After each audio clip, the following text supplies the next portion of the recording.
Hello, everybody. Welcome to the Cadwell Introduction to EEG Trending webinar. We have three presenters either presenting or assisting with this presentation today from Cadwell. We have Marco Moreno, who is the EEG specialist with Cadwell. He will be doing the majority of the presentation.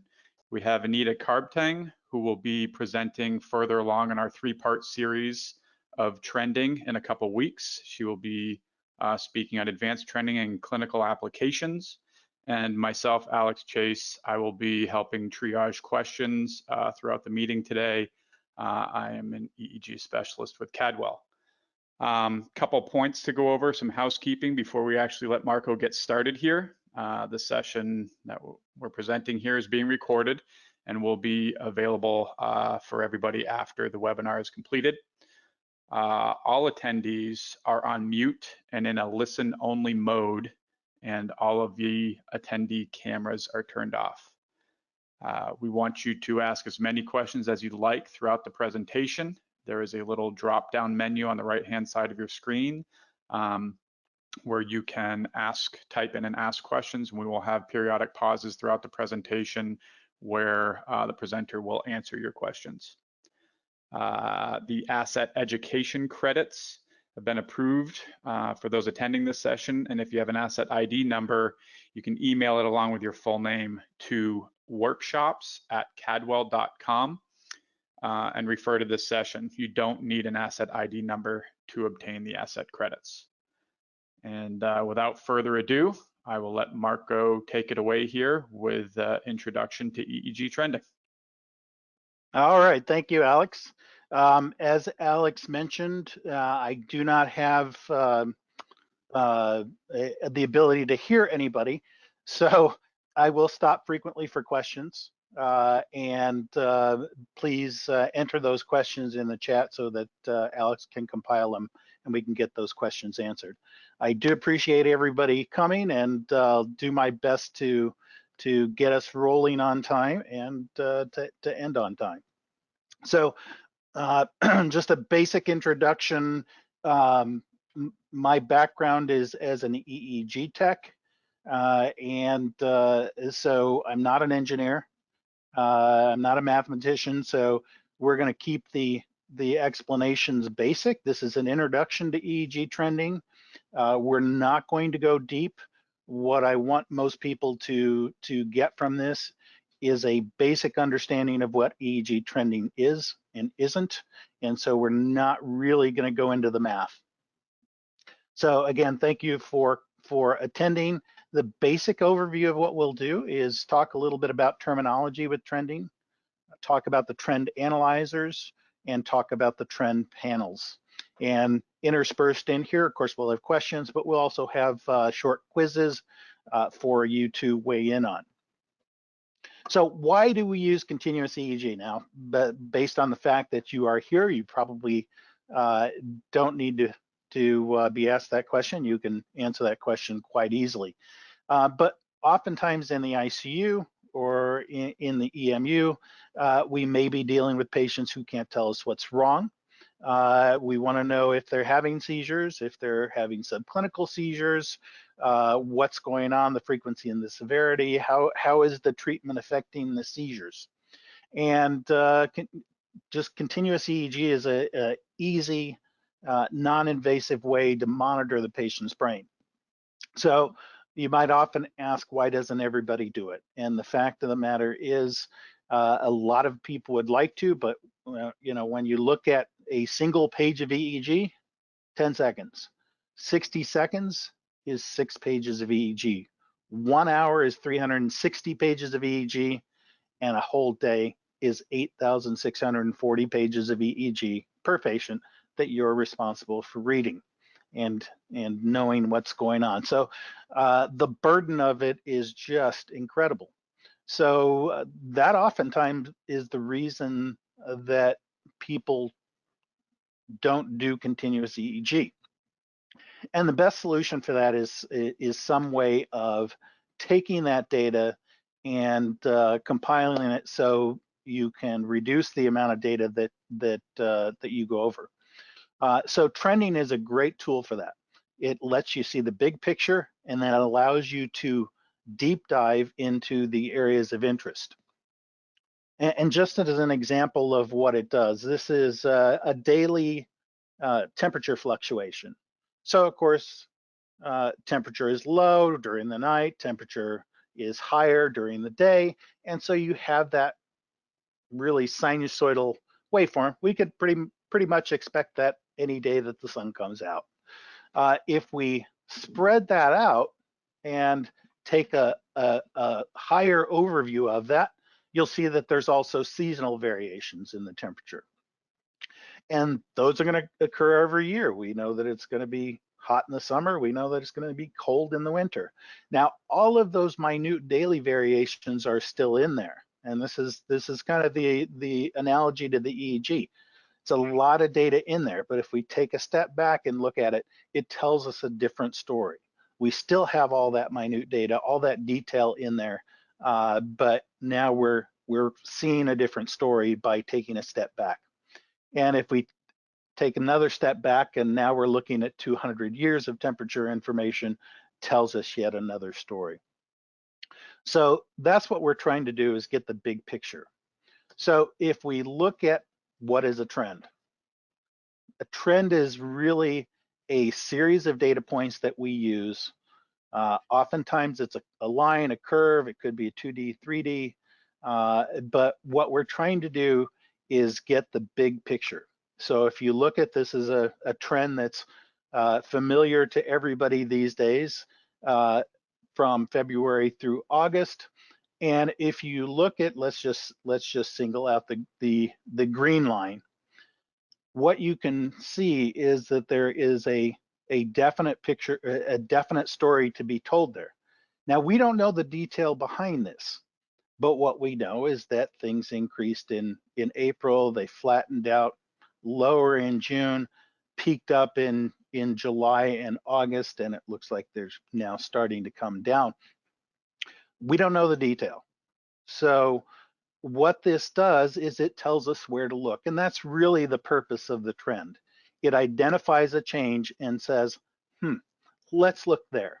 So we might want to look at the beginning of the trend and see the detail there. We might want to look at the peaks and see the detail there. But either way, it gives us the big picture, and it doesn't give us the detail. It just tells us where to look.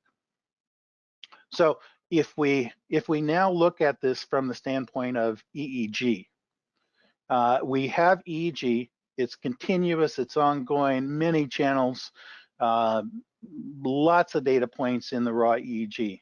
And what we want to do is we want to take that EEG, we want to break it into segments. We call those epochs, where we can analyze them for amplitude, frequency, power, all those things. And so we're going to take discrete samples of the EEG. We have it listed there as epoch 1, 2, 3, 4, 5. Or 1, 2, 3, 4. And so we've broken those out, and we're doing the most basic area under the curve type analysis, and we are going to plot those in successive bar graphs in this case. And that gives us our trend of what's going on in that EEG. You can see in epoch 1, it's fairly low amplitude. In epoch 2, it straddles a couple higher amplitude stuff. And epoch 3, it's very high amplitude. And then finally in epoch 4, it's of lower amplitude. And you can see that in the trend as well as in the raw EEG. So why do we do this? What's the goal? Well, besides what I mentioned before about the data reduction, you're trying to get a high level overview of what's going on. The goal of trending is to identify areas of interest in the EEG, usually changes that may warrant the review of the raw EEG. Our goal in here is not to point to a waveform on the trend and say that's a seizure. It is to identify that area as a change in the EEG. Trends do not detect seizures. They present us graphical information, and you as the clinician use your clinical judgment and your experience and everything else that you know already about the patient to examine, to go back and examine the raw EEG and put it in perspective. So the trends are just a graphical output. They're simply a mathematical derivative of the EEG that's going on. So they have their limitations. They don't diagnose or identify seizures per se. They may identify rhythmic activity. They may identify changes in amplitude and frequency. So if you look at the raw EEG characteristics, when we see raw EEG, we know that it has certain characteristics: amplitude, frequency, periodicity, phase, morphology. And most of those are easily discernible mathematical characteristics: amplitude, frequency, periodicity. The things that we're not going to get in trends is the last two, the phase and morphology. So you're not going to be able to tell if somebody's having mu versus alpha or something like that, because you're not going to be able to see the shape of the waveform. Again, it's high level overview of the data. So that's what we're looking at. Now, terminology. Let me touch on terminology really quickly just to make sure that we're all on the same page, because different companies will use different terminology from time to time. What we'll use here is a trend, is simply one graphical display of calculations. And we're going to start off just by showing you individual trends, although in practice, that's not what you're going to want to use. You're going to want to use multiple trends, which we define as a panel. So a panel is several trends configured on one screen. And then finally, I mentioned epoch. Epoch is that segment of EEG that you're going to analyze. Most of the epochs are pre-selected for you. You can select epochs in several of the trends. And the reasons to do that are, when you have a shorter epoch, it tends to increase the number of data points that you see. So you're sampling more frequently, so to speak. Longer epochs, while they are advantageous for certain trends, they may average out short events. So if you have a 3-second event and you'd like to see that, running with a 30-second epoch is probably not going to help you. It's likely to average those things out. So just to mention that on the epochs. So let's start with looking at each of the different trends or trend analyzers. And I tend to separate them out into what I call amplitude-based and frequency-based or frequency-derived trends, because some are very simple and straightforward. Some require the deeper analysis of what's going on. All of the trends obviously have an x-axis and a y-axis. And in all of these, what you'll see on the x-axis is time. We're just looking at the progression of time. That time can change, but the y-axis, depending on the trend that we're looking at, the y-axis may be amplitude, may be power, it may be frequency, it may be ratio, or it may be a percentage. It may be a percentage of total power or a percentage of amplitude or something like that. So as you look at each of the trends, try and pay attention to what that trend y-axis is. Again, I don't want to go deep into things. I want you to get a feel for what the trends look like and what you can see in the trends.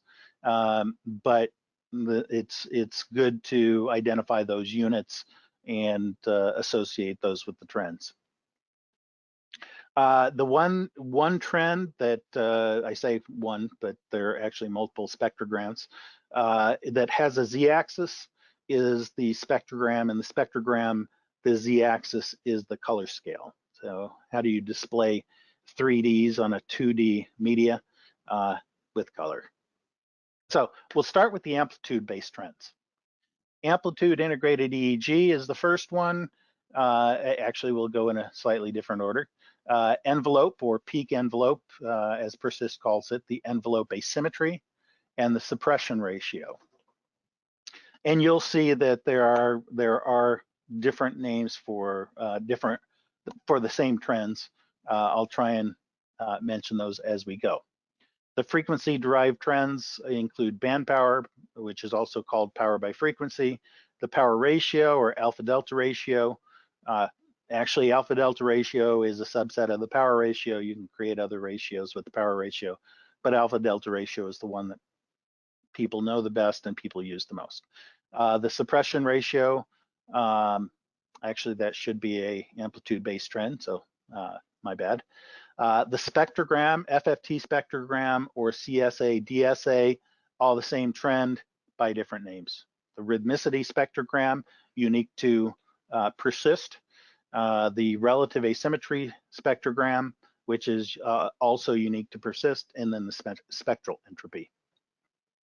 So those are the ones that we're going to go over.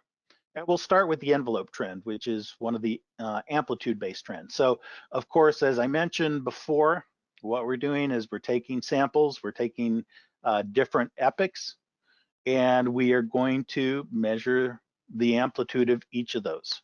And rather than, as you see on the screen, just stacking up epoch 1 after epoch 2, after epoch 3, after epoch 4, what we're going to do is we're going to take a sliding median. So we are going to average the median of 1, 2, and 3 for our first data point, then 2, 3, and 4 for our next data point, then on and on and on as you continue along with doing that. And what that does essentially is it helps to smooth out the waveforms, so you end up with fewer data points. Technical term, your trends don't look quite so raggedy. What it does is it eliminates a lot of that transient artifact where you may see particular events and they just kind of obscure what you want to see. It helps to kind of bring those things down by doing the sliding median. So if we look at the envelope in a normal awake adult, again, remember that what we're looking at here, the x-axis is time, the y-axis is amplitude, and on the left, we have what looks like a pretty normal adult EEG. We're just showing 8 channels here. We've got some eye movement up there. We've got some alpha going on there. And so if we look at the left envelope and the right envelope trend analyzer, what can we tell? Well, envelope is an amplitude-based trend. So it gives us no information with regard to frequency. It really just tells us that over this period of time, and I believe this was 2 hours, over this period of time, there are some brief increases in amplitude. The amplitude is fairly low amplitude, or I really can't even say it's low amplitude. It's looks to be about 20 microvolts or so based on the scale on the left. And there are some changes throughout. So really the only thing that this tells me for sure is that the left looks pretty much the same as the right. Depending on the patient, depending on what's going on, that may be valuable information. We know this is a normal adult, so we do expect the left to be basically the same as the right. So normal adult EEG, we expect it to be symmetrical. That's all I'll really say about the envelope trend. As we go into sleep, you see that we're now seeing sleep spindles on the left-hand side, and envelope trend, somewhat unremarkable. It's the same thing we saw before. Does the awake stand out significantly? Well, awake is a little higher amplitude from what we can see. If I go back to sleep, sleep is lower amplitude as you would expect. We don't see the spindles because we're not looking at frequency. And the spindles are not a significantly higher amplitude. So they just kind of blend into everything. So you might be saying, well, gee, envelope isn't showing me a whole lot. Why would we bother? There are times when it does show you a whole lot. So normal adult EEG, yeah, not so much. But if you have an event, and this is an extreme event, this is status epilepticus, and we're looking at a couple of hours here. Again, y-axis is amplitude. And so you see increased amplitude occurring quite a number of times through these couple of hours. And these are actually seizure events. This patient really never completely stopped seizing during this entire 2-hour period. And you can see that in the raw EEG. And we don't really want to look at any of these trends without looking at the raw EEG. I will show you these without the raw EEG just to kind of acclimate you to the entire idea of it. But the raw EEG is king. We never want to look at a trend or make any decisions without that raw EEG. But you see very clearly that what we've got with each of those peaks is spike and wave activity. In the patients in status. And really the value that the envelope trend has here is to be able to identify for us how frequently this is occurring. So you could go through and count exactly how many seizures there are during these periods. It is probably the biggest value for the envelope trend at this point, is just to be able to identify, is the frequency, is the periodicity of these events increasing or decreasing? And you can see that pretty readily in the envelope trend. Now, the envelope trend in persist, similar. You can see that it shows pretty much the same events. They just have a slightly different display. And here, what you're seeing, instead of the 2D colored graph, you see a 2D line drawing. They do have the advantage as well that they overlap. Now, in this case, it doesn't really matter that you see the overlapping, because this is very symmetrical in this particular patient. So again, very symmetrical status across all channels. In the envelope asymmetry, this is fairly simple. The envelope asymmetry compares the amplitude of the right side to the left side. On the envelope asymmetry, if we look at a normal study, again, remember we're looking at amplitude information. So our y-axis is based on amplitude, percent symmetry. So we're going from 0 to 50% negative, or 0 to 50% positive. And it is positive when there is more activity on the right, negative when there is more activity on the left. So when we looked at that raw EEG, what we saw was a very symmetrical EEG, and therefore we see most of the activity here on the envelope asymmetry trend as green. Some peaks, probably artifactual peaks, that may extend to the right or to the left, but you see the majority of it is green because it is not an asymmetric EEG. It's a very symmetrical EEG. So this is what we would expect in a normal adult. Now, this one's a little bit different, and what you see is the envelope asymmetry. Again, you're looking at a percentage scale, and what you see is some of the orange, red, yellow, orange, red activity more frequently occurring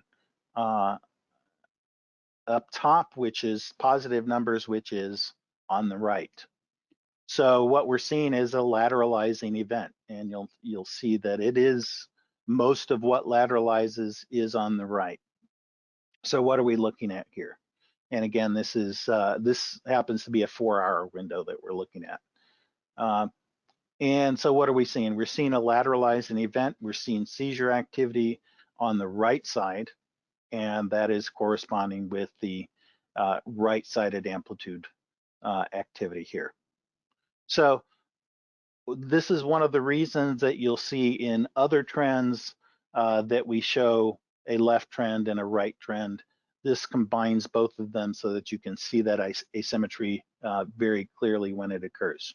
You can also see that not the entire EEG is asymmetrical, but whenever these events, the cursor is here on this particular red peak, and that corresponds to this spike wave activity. So only during these events is this study that asymmetric. So it makes it easy to identify over those 4 hours how many of them there are and where they are. Again, this trend doesn't give you information as far as frequency, but it does give you that amplitude information and helps you identify lateralizing events. Okay. The next trend that we're going to look at is the amplitude integrated EEG. Amplitude integrated EEG is probably familiar to many of you who have done studies in a neonatal ICU. It was actually started, I believe it was back in the 50s, as a way to monitor cardiac surgery. And what they did was, on those cases, they would monitor the EEG, write it out on a strip chart, at a paper speed of 6 centimeters per hour after doing some filtering and amplifying, and they would chart it out. And essentially what you're looking at is the minimum maximum amplitude in each epoch of data that you're looking at. So we plot these out on a screen in this manner. So I omitted some of the labeling on this, but what you're seeing here is the top channel is the left central, next channel is the right central, and the third channel is a transverse derivation, all bipolar. And what you'll see in the scale that we have for each of these channels is that they start at 0. They go to the first 5 lines represent 5. And then the next line represents the 10.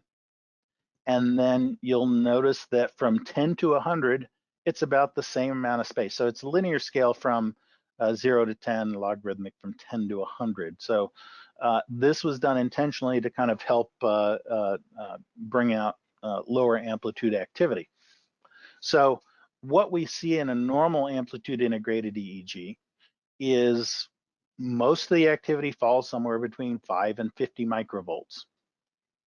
And it's variable. That's one of the important things that we expect to see in a study. This is probably about 4 hours, 4 to 6 hours.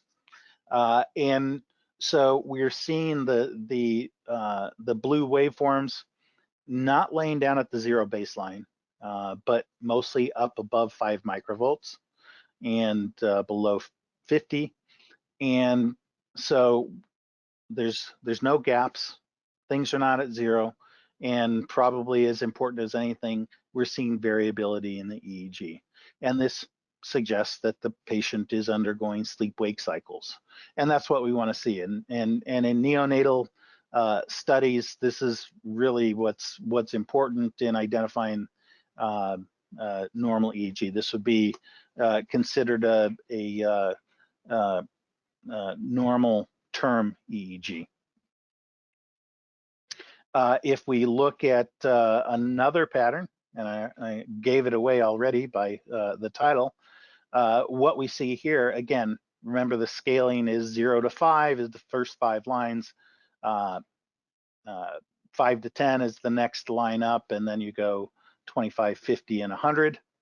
And what we see is the majority of the data laying there at the 0 baseline, down at the bottom.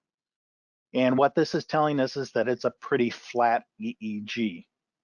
And you will see these projections kind of like coming up like fingers from the bottom or like grass.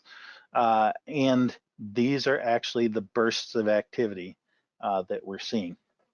So if this is something that we're seeing in well, an adult, certainly it's of concern. If we're seeing this in a neonate, and it's a term neonate, very concerning. If it's a significantly premature neonate, it may be less concerning. But this is a pretty characteristic burst suppression pattern. And then finally, if you look at this example, what we see here is a burst suppression pattern. Again, we're looking at the right hemisphere, left hemisphere, and then a transverse derivation for both the trends and the EEG that's associated with those trends. And the y-axis is amplitude. And as you look at that, you see that it's a very characteristic burst suppression pattern that we just discussed. The zero baseline, the projections coming up, but you see something different, and it's pointed out by that orange arrow, and that's the gaps underneath the EEG. Those gaps underneath the EEG are pretty characteristic of seizure activity. So if you look at the raw EEG down below, you'll see that the first channel on the right, now my cursor is on that first gap that you see here. You'll see that it doesn't appear in the channel above it in the right hemisphere. And you could also see that that is the case in the EEG waveforms below. So you see the first channel of EEG is showing the bursts, but not really showing that rhythmic EEG activity. And the transverse is showing it as well, the bottom channel, which looks like it's been cut off a little bit there. But this is pretty characteristic seizure activity that you see in amplitude integrated EEG. So that's why we're interested in looking at amplitude integrated EEG. We see the cycling in a neonate. It tells us whether the background is mature. It tells us whether there's sleep-wake cycling. In adults, it can tell us whether there's variation, but it also identifies seizures. In this case, again, we're going to look at the status epilepticus patient, and you can see that the seizures are pretty readily apparent through the gaps that we're seeing. So extreme example, but at this point, I just kind of want you to get a feel for it. Again, y-axis, it's amplitude 0 to 100 microvolts. And here's an example using persist. And you can see that they have a nice feature that allows you to overlap both the left and the right side so that you can see if there's asymmetries. In this particular case, there really aren't significant asymmetries, but a nice feature nonetheless. The other amplitude-based trend that I just want to touch on quickly is the persist suppression ratio. So the suppression ratio is just a comparison between the overall amplitude of the EEG. I'm sorry. So it's looking at the percentage of EEG that falls below a user-defined threshold. So you basically set your threshold for what you feel is flat EEG, what percentage, and then it'll plot that data. And so that's what we're seeing here, burst suppression EEG. And you can see, again, the numerical values of the bursts are not, you could look at burst ratio, burst per minute, et cetera. What tends to be important is the burst suppression increasing or decreasing. So that's burst suppression ratio. So just to kind of recap where we are, we've talked about amplitude-based trends, and they just provide information regarding amplitude, whether that be voltage, power, or a percentage, and they do not provide information about frequency. Now, The frequency can be filtered to be more specific, but they really do not provide anything but amplitude-based information. And the trends that we looked at include the envelope trend or peak envelope, the envelope asymmetry, amplitude integrated EEG, and the suppression ratio. So this is a good time for me to stop and see if there are any questions. Any questions? Hey, Marco. There weren't any questions specific to the information you just went over. There was a question if this nice lecture was recording, and yes, this lecture is recording and will be made available for everybody after its completion. And then just some other remarks about how good and interesting the lecture is. So nothing specific, Marco, that you have to answer, and feel free to proceed when you're ready. Terrific, thank you, Alex. Okay, so let's talk about the frequency-based trends. Frequency-based trends are all dependent on the output of the fast Fourier transform. Now, again, I'm no mathematician, I'm not an engineer, so I'm going to keep it simple here. Basically, if you compare this to putting white light through a prism, you know that white light is composed of all the different wavelengths of light.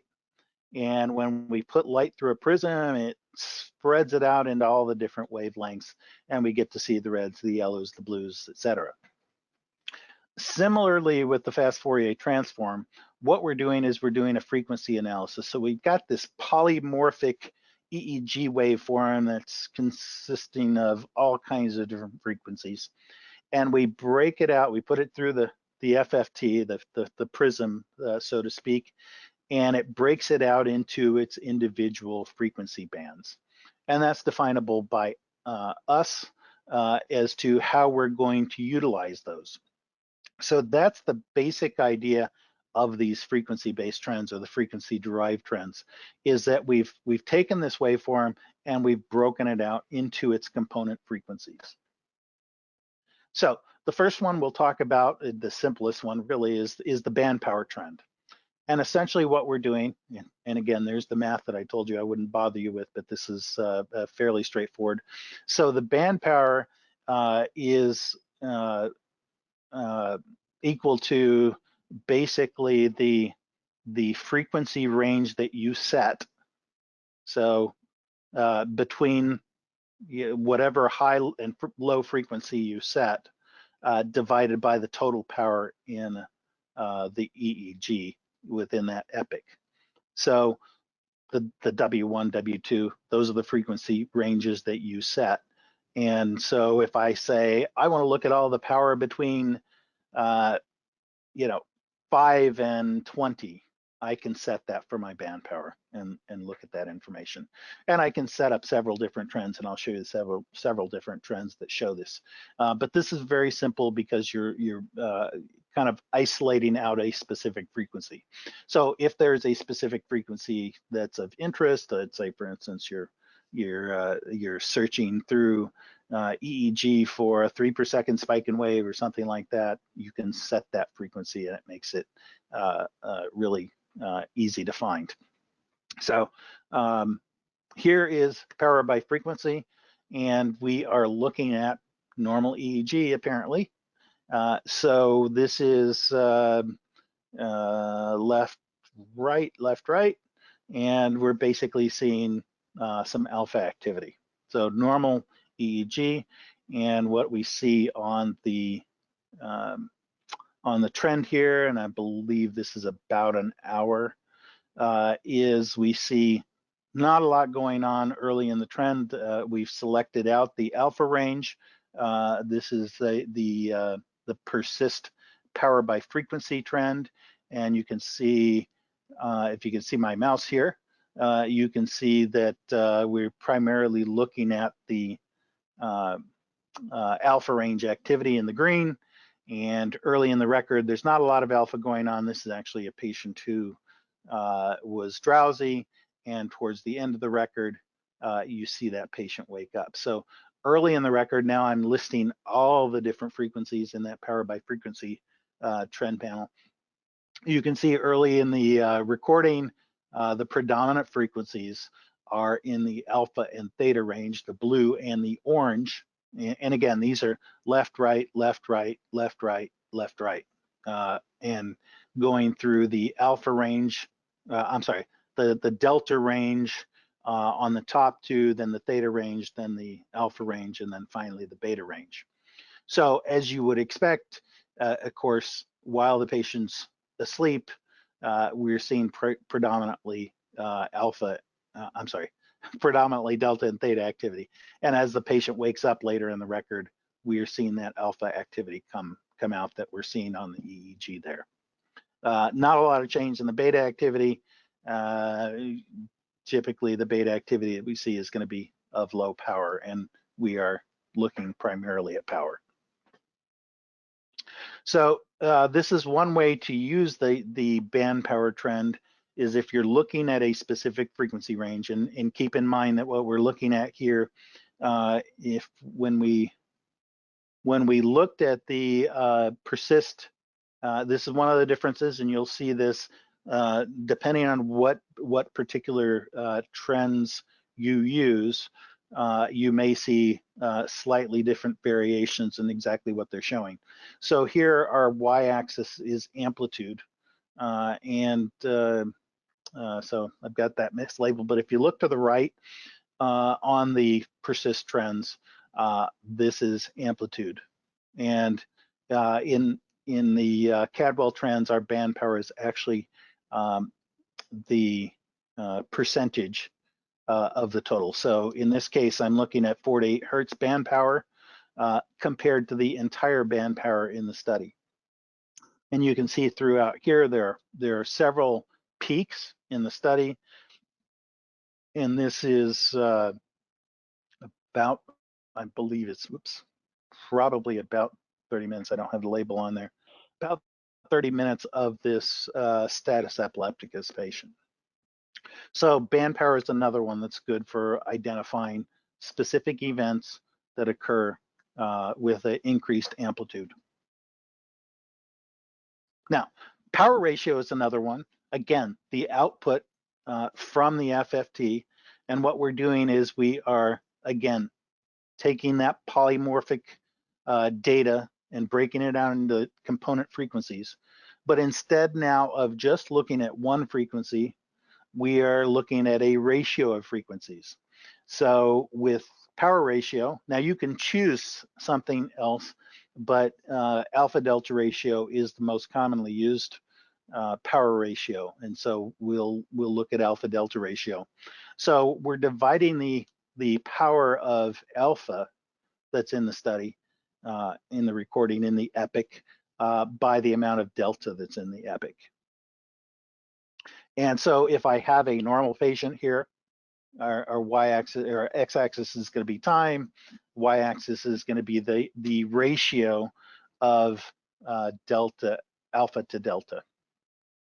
Now, this is actually the same patient. We're looking at a 2-hour window, and you're looking at the alpha delta ratio first for the left side, secondly for the right side.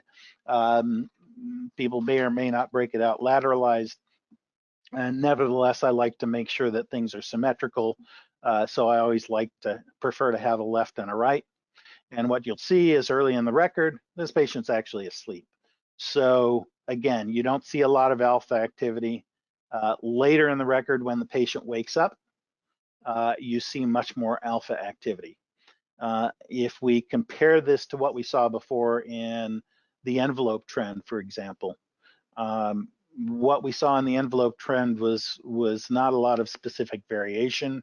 Here, the variation is specific because we are actually seeing the alpha. We are actually seeing the increase in alpha, so we know what frequency we're looking at, and so we can identify very quickly a couple of things. One is there's increased alpha, but in terms of what alpha delta ratio is often used for, what we can identify is that there are changes in the alpha delta ratio. So there is variation in what's going on, and you'll hear that as a keyword in several of these trends. When you look at these, in the absence of knowing exactly what the EEG looks at, looks like, you'll want to identify, is there variation? You know, does this appear to be a monomorphic record, or is there a lot of variation in it? So variation is generally good. So again, this is a 2-hour trend, alpha delta ratio. We see it pick up as the patient wakes up. Now, this is a study that is very slow, and what we see is an alpha delta ratio that is relatively flat and invariant. I think the peaks that you see there are mostly artifact, and you can see that this is a generalized slow record. It's got some spike wave early in the EEG recording, but again, this is the trends don't show you specific morphology or anything like that, but they give you an idea of frequency, and what you see is a very invariant record, which is not generally what you hope to see. So whether the activity is slow or whether it's spike and slow waves, we won't see that in the trend, but we can recognize the overall character of the trend. Same thing with the alpha delta ratio or FFT power ratio in the persist. Again, you can see it's pretty much the same waveforms. It's just that colored graph versus a line graph. And again, overlapped left over right. Now, this is an example of the power ratio, and this is actually alpha variability, but it's very similar to the power ratio. And this is a good example that Suzette LaRoche allowed me to use for training purposes. And so I think this is probably the best example that I've seen of what we're looking for and looking at. So if you look at this activity, this is actually alpha variability is slightly different. We're looking at 6 to 14 hertz is considered the alpha, and we are looking at beneath that as our denominator. It's actually 1 to 20 hertz, but it has very similar results with the alpha delta ratio. So if you look at the top tracing, you can see it's labeled subarachnoid hemorrhage patient prior to vasospasm. The patient is awake and talking. So if you look at that first half of the tracing, again, the top trend is the left. Actually, the top trend is the right, bottom trend is the left. And you see a lot of a high percentage of alpha variability, high percentage of alpha, but importantly as well, you see that it's variable. So the variability, and what we're looking at here is, let's see, about a 10-hour window. So power ratios, you tend to look at anything you're looking for vascular stuff, you tend to look at a longer window, because you tend to be looking for something that's occurring gradually and not suddenly like a seizure does. So what we see is, and I've got the yellow cursor marked there on that high alpha variability, and you can see the EEG that corresponds to it below. So again, subarachnoid hemorrhage before vasospasm, they're awake and talking. In the window below, you see the patient, and this is several hours later. So this is approximately 6 to 8 hours later. You see that the alpha variability or the alpha delta ratio has flattened out, and the patient is now unresponsive after vasospasm. So this is, I think, is a great example of what we're looking at. So let's assume that this patient is in the ICU. They are being monitored, and the nurse is at the bedside, and of course the nurse isn't trained, or maybe they have been trained to look at EEG, But look at the EEG in the top example where you have patient awake and talking, and you have a lot of mixed frequencies in there. You have, delta, theta, alpha, beta, all in there in mixed frequencies. And compare that to the EEG that we see in the bottom tracings. And yes, you do see some increased slow activity there. But if you're not well trained in EEG, consider two things. One is some of the increased slow activity may be kind of subtle. Secondly, it occurs over a long period of time. So there's several hours, and when we're looking at a 10-second page, you don't necessarily have that top example to compare to the bottom example. That top 10 seconds is long gone. You're just looking at the bottom example. Did you see the change? That's going to be hard to do without the trends. So this is an example of where the trends really do come in handy, taking that long overview of what's going on and identifying what's what happens over a long period of time, and hence the reason that you want to have a longer window when you're looking for when you're using the alpha delta ratio and looking for vascular ischemia. And then we'll talk a little bit about spectral entropy. Spectral entropy is one that I have not used, so I can tell you a little bit about it, not a lot about it, but just enough for an introductory course, shall we say. So spectral entropy, this is again, you see it's a normal exam, a normal EEG. Again, as we pull up the trends, the x-axis is time, the y-axis is a measure of entropy, kind of a little bit of a black box algorithm here. What is this used for? So let's look first at what we see in a normal study. Normal study, here I've got left over right. And this is actually the same patient, 2-hour window, and this patient is asleep early in the record. The patient is awake later in the record. Don't see a lot of variation here. So a normal study, this is sort of what I'd expect to see. Not a lot of variation. You can see a little bit of variation in the entropy as the patient awakes toward the latter part of the record, but nothing that would knock your socks off.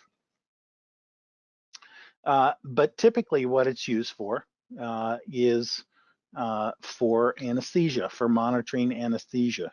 For those of us old enough to remember a 2020 episode many years ago where they talked about patients who were undergoing surgery and the anesthesia had paralyzed them but hadn't put their brain to sleep. The patients were awake as they were being operated on, but of course they couldn't move, couldn't scream, couldn't do anything. Well, as soon as that came out, people wanted to know that their brain was asleep. And spectral entropy was part of what, analogous to the BIS, the bispectral index, monitor values so that so that the anesthesiologist could tell for sure that the brain was asleep as well as the body. So primarily that's been what it's been used for. There have been some papers suggesting that it could be used for seizure activity as well. Here's another example similar to the anesthesia example. In this case, it's burst suppression, and burst suppression where you have frequent bursts going down to where you have less frequent bursts. We can see that in the spectral entropy. So that's one example. As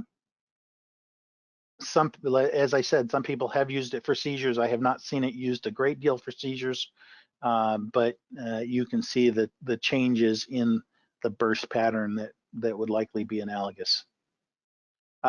And before I go on to spectrogram, spectrogram. There are many facets to the spectrogram. So before I go on to that, I do want to stop for questions. Are there any questions? Yes, so we have a question. What is the difference between trending EEG and C-EEG? So the only real difference is that trending EEG is the digital analysis of the EEG so that you can get kind of that big overview. Continuous EEG really refers to the fact that the EEG, it's essentially the same thing as a long-term EEG. You are continuously recording the EEG as opposed to serial individual EEGs. And that's really the only real difference. So you do trending when you do continuous EEG. You can't do trending without continuous EEG. You can do continuous EEG without trending. Great, thanks. That was the only question, Marco. Okay. I'm sorry, one more. We've got one more. What is a disadvantage of C-EEG? Well, the disadvantage of continuous EEG is really what we're trying to overcome here. The disadvantage of CEG is that there's just so much data to review that it is difficult for somebody to go through 8,640 pages of EEG on every patient that they have up on monitoring. So what this attempts to do is give you that high level overview so that you know exactly where to focus. Yes, somebody's going to have to review the entire EEG, but if you walked in and there's something going on and you want to see what happened the last 8 hours, you know you're going to be hard pressed to scan through the whole thing that quickly. Whereas the trending will give you an idea of exactly where to focus. So we are trying to overcome the one disadvantage of continuous EEG, which is that there's so much data. Great, thanks, Marco. That's got one more that just rolled in. What is the role of trending EEG protocol to analyze an SEEG pattern? Well, we'll save that for the advanced section. So right now, our trends don't analyze SEEG, but you know, that's a good question for the advanced section, and I'm going to push it off to that one. There you go. So that will be, just so that everybody knows, that will be in 2 weeks. The advanced session will be in 2 weeks. We have an additional beginner session scheduled for next week. You can check out all of those sessions and register for those online at cadwell.com. All right, thank you. So let's talk about spectrogram.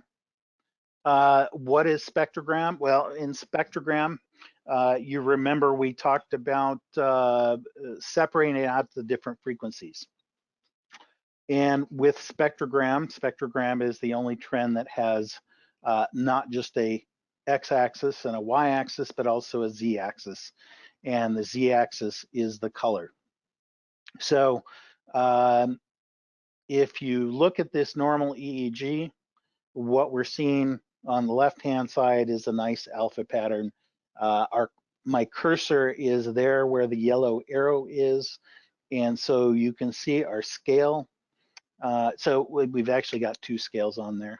That 0 to 12 that you see next to the colored bar refers strictly to that color bar, and so that's the power. If you look at the scale next to it, 0 to 30, that's 30 hertz.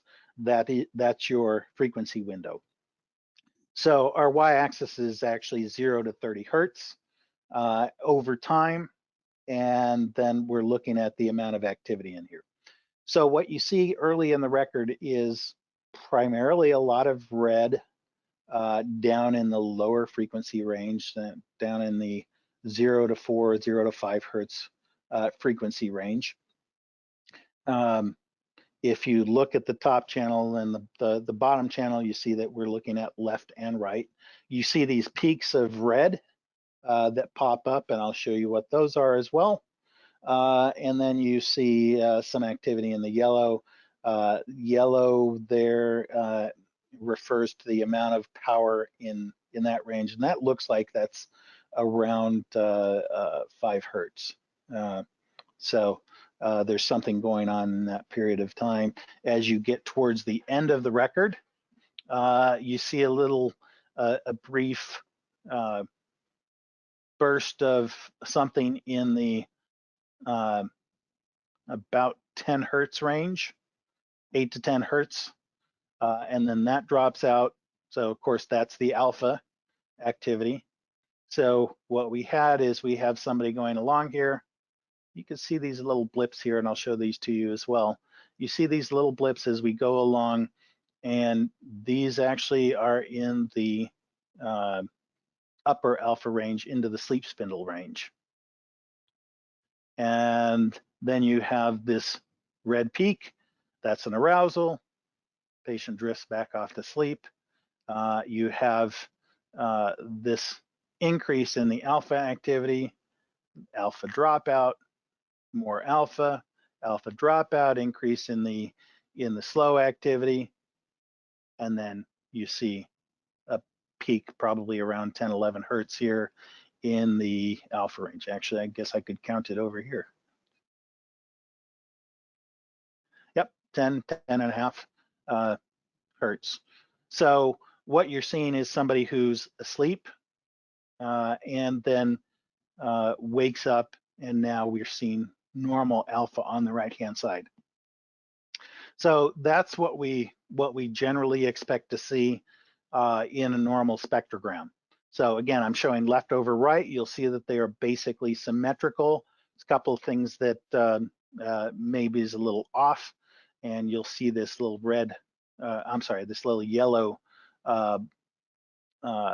peak here, and that's simply a bad electrode, or Jason was laying on his electrode or something, but that's where that increased yellow is coming through. And you'll be able to recognize those very easily as you utilize the spectrogram. So for instance, these red peaks, just from basic experience, you would recognize that those are artifacts as well.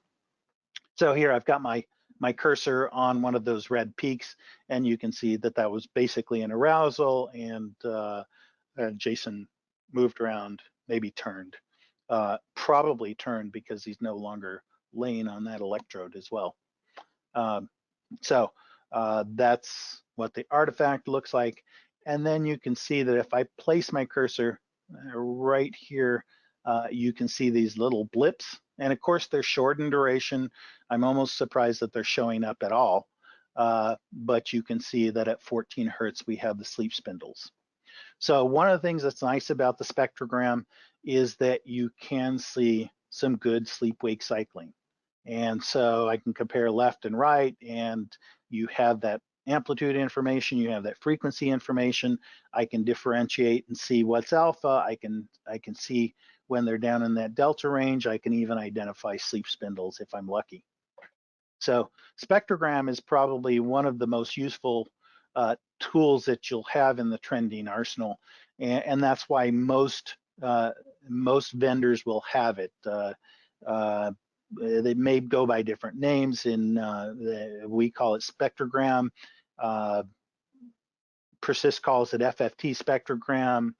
I believe Neon Codon calls it CSA, DSA. Some people call it CSA. So it'll go by different names, but you'll recognize the appearance very quickly. And if you ever hear anybody complaining about trends building slow, generally this is the culprit, because if you look at most of the trends that we've shown before, we're plotting 2D information. So we're doing a line graph or a bar graph or something like that. With the spectrogram, we have to fill in every single one of those pixels based on the power at that specific frequency. So the spectrogram has a lot of information, and as such, it requires a lot of attention, a lot of resources. So this is a PERSIST FFT spectrogram. You can see the huge difference. Now, one of the differences that you'll see here is they use a different color palette. But beyond that, what you'll see is in this particular study, you can see the seizures pop out quite dramatically. And that's one of the things that the FFT spectrogram is really good for, is helping those seizures to pop out and identify the difference between that seizure activity and normal EEG. So you'll be able to see the different sleep stages, but also be able to see when there's abnormal seizure activity. PERSIST also has a rhythmicity spectrogram. Same basic concept, but what you're looking at is, again, this is a normal EEG. This is the same patient that we saw before, but we're plotting rhythmic activity within the different frequency bands on the right. So what you see here in the normal record is increased activity in that alpha range, in that third one up from the bottom. You're seeing that increased activity, fairly straightforward, fairly confined to that particular area for the record that we're looking at. And again, this is the patient who was asleep, is now awake, and so this is what kind of a normal rhythmicity spectrogram would look like. If we now introduce seizures into this whole series, you can see that there is activity at all frequency ranges. You can see that it's emphasized, and that you can look and see that there in some cases is a progression of the seizure activity through the different frequencies. So this is just another spectrogram that is very useful to help you identify different things within a seizure study. And then finally, the PERSIST asymmetry spectrogram. PERSIST asymmetry spectrogram is designed to show you left versus right. In this case, what we're looking at is a 1 to 18 hertz range. And if you look at the scale, they put the scale on top, and the scale is blue for left-sided, red for right-sided at those different frequency ranges. So you can see that there's not a lot of it's not consistently one-sided. Perhaps is a little bit more right-sided at the higher frequency ranges, more left-sided at the lower frequency ranges at times, but not consistent. So again, this is a generalized abnormality, so I wouldn't expect to see a lot of asymmetry in the asymmetry spectrogram. But if you look at a focal abnormality using the asymmetry spectrogram, again, left is blue, right is red, and so you see a significant amount of redness, which you would expect to see because obviously this is a right-sided seizure. And so you see in the higher frequency ranges particularly, but really across the spectrum of frequencies, you're going to see more activity on the right side or in the red. Okay, so what we've gone over so far is, and just recap kind of the frequency-derived trends. For these frequency-derived trends that we've talked about, we're using the output of the Fourier transform, the frequency analysis, so that we can separate all the polymorphic EEG waveforms into their frequency component. And these trends include the band power, the power ratio, spectral entropy, all of the spectrograms, the FFT spectrogram, CSA, DSA, the rhythmicity spectrogram, and the relative asymmetry spectrogram. And so what we're doing essentially is converting all of this time domain information that we normally have into frequency domain information, and then plotting that as 2D or 3D graphs that display power ratios or percentages of power. That's basically what we do with all these frequency-derived trends. So I think this is a good time for questions. Alex, if there are any questions, otherwise I'm going to ask questions of my own. And what I'll do is show the questions, and then you will have pop-ups that show up so that you can answer the questions. You're good to go. No questions waiting for you on this side, Marco. All right, very good. So let me start with the first question. And this is fairly straightforward.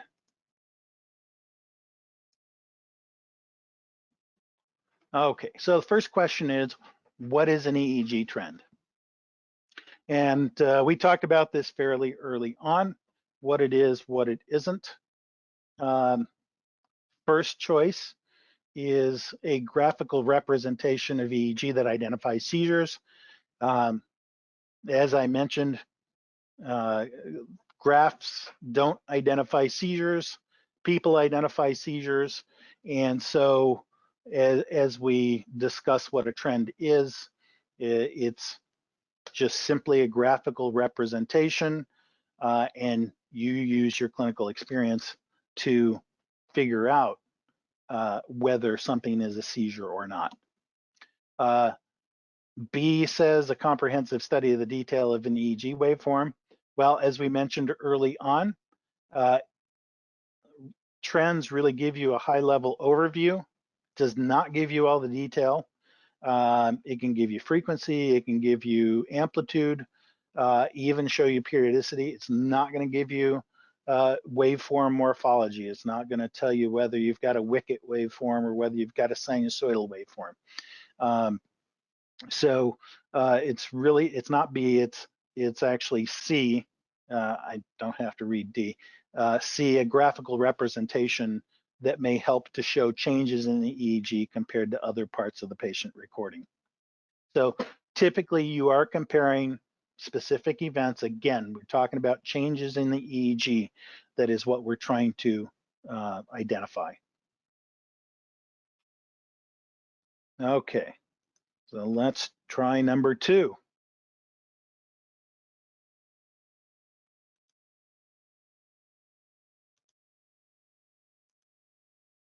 Number 2, if a single graphical display of data points is considered a trend or trend analyzer, what is a collection of several trend analyzers in a single window?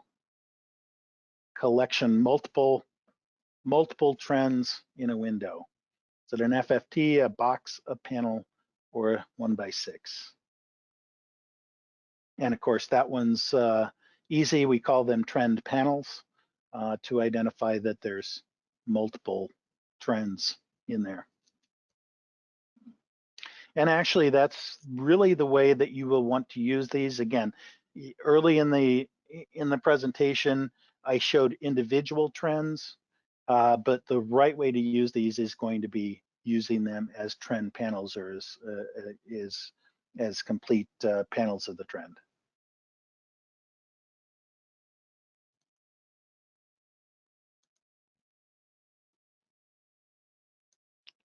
Okay. Next question, what does FFT stand for?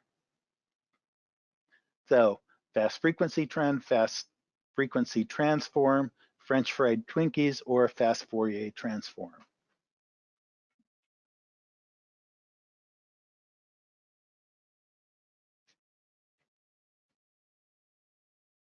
So really the FFT is where we are going to do the frequency analysis to separate those polymorphic waveforms into their component frequencies so that we can separate out for whether it be for the spectrogram or for spectral entropy or for alpha delta ratio, we're going to split things out in the component frequencies so that it can be utilized that way.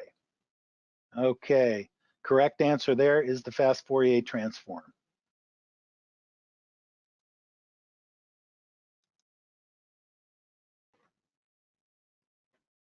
Okay, so the question was, which of the following trends, the question that you received was, which of the following trends is generated following a frequency analysis of the EEG?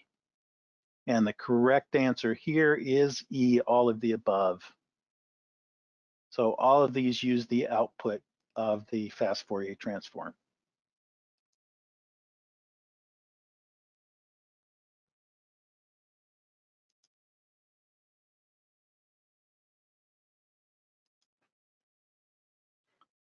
Okay, the next question, and I just touched on this very briefly, so if you blinked, you may have missed it. But what are the advantages of a short epoch in EEG analysis? So you'll remember that the way we analyze EEG is by taking it in segments called epochs. So we grab an epoch, do the analysis on it, grab another epoch, do the analysis on it, or maybe we do a sliding analysis of multiple epochs. But what the advantages of a short epoch are in allowing you to see short events of short duration. So if you're doing 20-second epochs and you have a seizure that only lasted 2 seconds, or 3 seconds, or 4 seconds, it's going to get blended into that 10 or 20-second epoch. So a shorter epoch allows you to see short events, whereas the longer epoch is good for kind of averaging stuff out. If you're looking for a vascular ischemia or something like that, you might want to use a longer epoch. But if you're looking for brief seizures, you're more likely going to want to be using a short epoch. So C is the correct answer there. I'm sorry, B. B is the correct answer.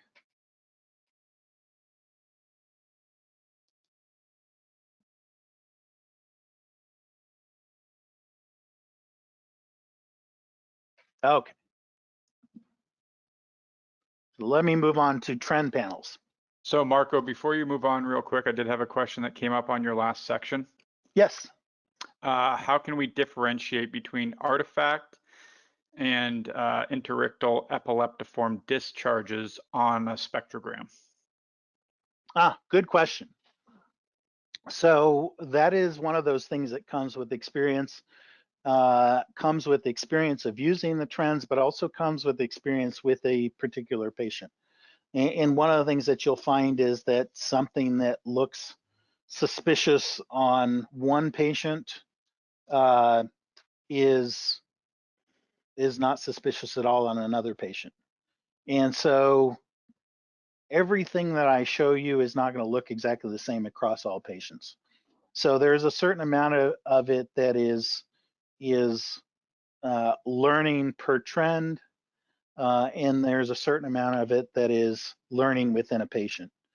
Just the same as, all of your patients don't look the same, even normal patients don't look the same, and you have variation in there. You're going to see some of that in some of the trends, including the spectrogram, is that they're not all going to look exactly the same. I will try and have some other examples next week so that you can see some of the variation with the spectrogram, what really is clearly real, what clearly is artifact. But it may be difficult to see if you have artifacts and real events that mimic each other. In the example that I showed with the normal EEG, it was pretty clear cut, and that's that red throughout the whole vertical axis of the trend was very clear. You may see more often that seizure is either striped or just has a different character to the appearance of the trend. But it does take practice. Other questions? Nope, that's it. Thanks, Marco. Okay. So let me talk a little bit about trend panels. And trend panels, as we said, is just a collection of trends. So the advantage of trend panels is, as we were just talking about, single trends by themselves can look somewhat similar even across patients. And so in the same way that you might switch from a referential montage to a bipolar montage, you may use the double banana, or you may use the transverse, or you may use the CZ reference. Sometimes you want to use different trends within the same panel so that one kind of gives you more information than single trends by themselves. So you can cross-utilize trends in the same panel to kind of give you more information. Now, the one that I have as kind of my universal default panel just shows all the trends that are available on our Cadwell system. And that's the amplitude integrated EEG, the band power, the envelope asymmetry, envelope trend, power ratio or alpha delta ratio, spectral entropy, and the spectrogram. Now, what you'll see is this is just kind of a quick toss out all of the trends, and I generally use this very quickly to see, to get a quick overview of the record. If there's anything interesting at all, I'm going to choose a different trend because this one doesn't really tell me anything about lateralization. It doesn't compare left to the right, and that's some of the information that I'm more interested in looking at. So this is just kind of a quick screening, and I'm going to quickly move to a different panel, like panel B, which I call the detection default. Oh no, I'm sorry. Little mistake in the images that I tossed up here. This is actually, again, the universal panel, panel A. And this has got the amplitude integrated EEG, band power, envelope asymmetry, envelope trend, power ratio, and spectral entropy and spectrogram.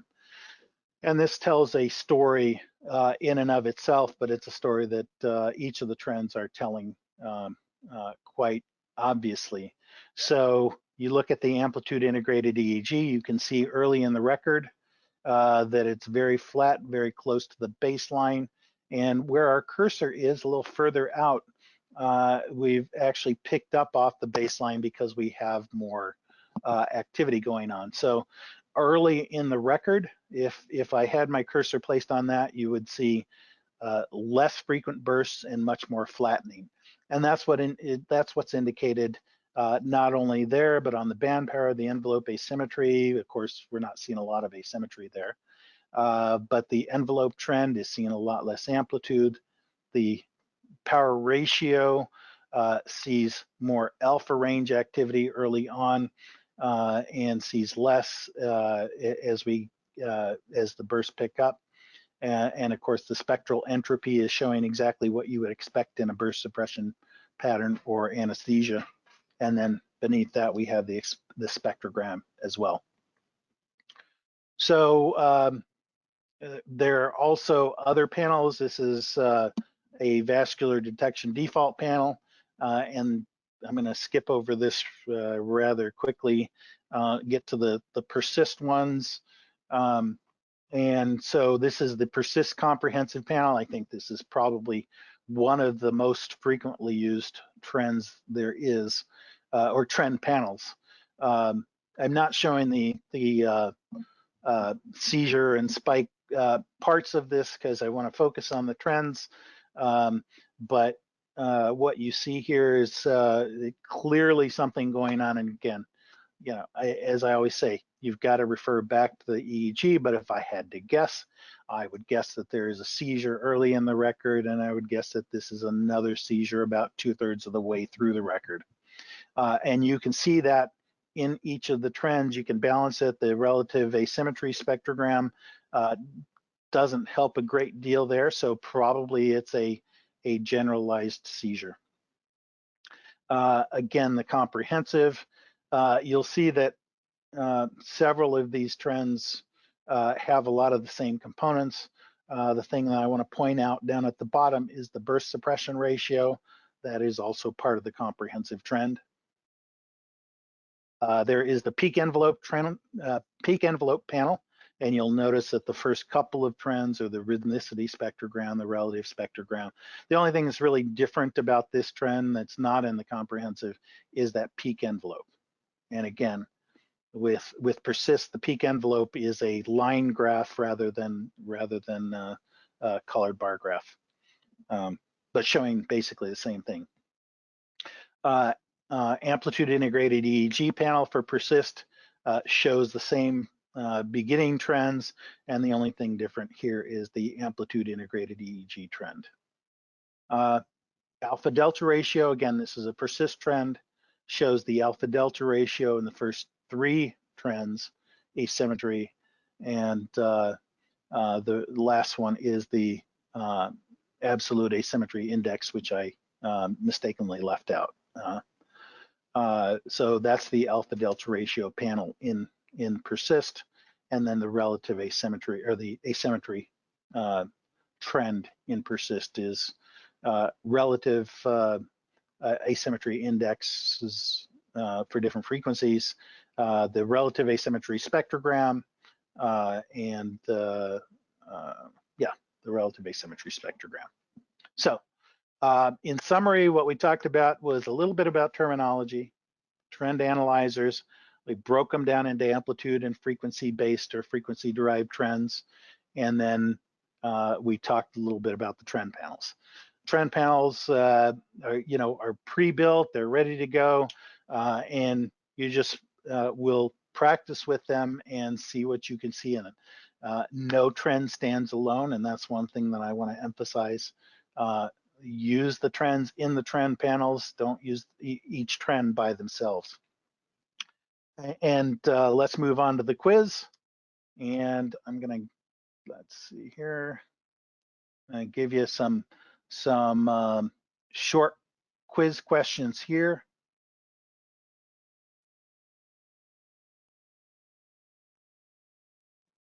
Okay, so this is a spectrogram.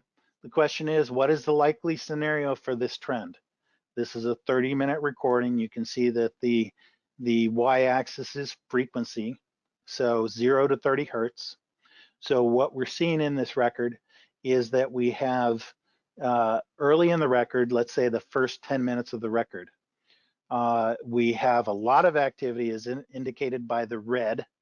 We have a lot of activity going on around 10 to 12 hertz, 10 to 12 cycles per second. Not a lot in the upper beta ranges, not even a lot in the lower delta ranges. A lot of activity first 10 minutes in the 10 to 12 hertz range. And as we get into the next 10 minutes, you see that 10 to 12 hertz activity drop out. You see the pickup of some of the slower frequencies, but the 10 to 12 hertz activity comes back and drops out. And then in the last, let's say 7 or 8 minutes there, you'll see that alpha activity, that 10 to 12 hertz activity return. So what's the likely scenario for this? Well, the scenario is this is a routine EEG. Okay, this is a patient who is awake at the beginning of the recording. And so you see alpha activity, not a lot of delta, not a lot of theta, not a lot of beta range activity.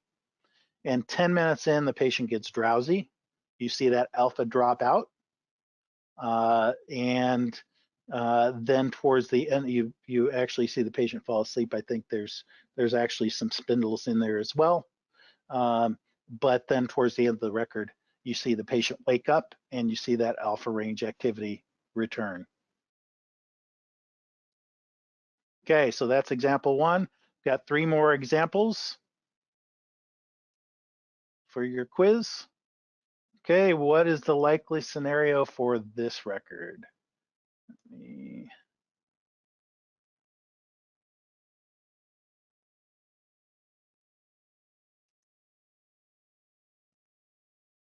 Okay, you'll see very similar options for this. So this is a amplitude integrated EEG. We're just looking at the left side right now.